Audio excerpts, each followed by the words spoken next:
सांगली शेरी नाल्याचे मैला मिश्रित पाणी थेट आता कृष्णा नदीत. प्रदूषण नियंत्रण विभागाचे डोळे कधी उघडणार?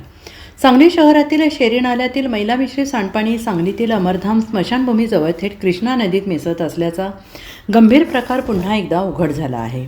महापालिका प्रशासन आणि प्रदूषण नियंत्रण मंडळ याकडे दुर्लक्ष करत असल्याने नागरिकांमधून संताप व्यक्त होतो आहे. संतप्त नागरिकांनी महापालिका प्रशासनाचे डोळे कधी उघडणार असा सवाल उपस्थित केला आहे.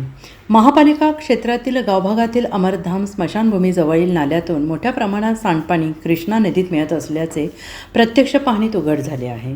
शुक्रवार दिनांक 13 मार्च रोजी सकाळी सुमारे 11:30 वाजण्याच्या सुमारास येथे पाहणी करण्यात आली असता नाल्याच्या उजव्या बाजूला भाग फुटलेला दिसून आला आणि त्या ठिकाणाहून मैला मिश्रित पाणी थेट नदीत वाहत होते. परिणामी नदीचा मोठा भाग पांढऱ्या फेसाने भरलेला दिसत होता.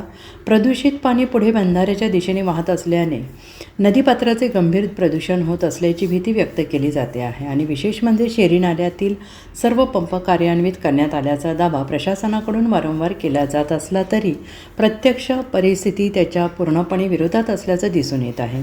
नागरिक आणि विविध सामाजिक संघटनांनी या प्रकाराबाबत अनेकदा तक्रार करूनही महापालिका प्रशासन आणि प्रदूषण नियंत्रण मंडळाकडून ठोस कारवाई झालेली नाही. त्यामुळे प्रशासनाच्या कार्यपद्धतीवर तीव्र नाराजी व्यक्त होते आहे.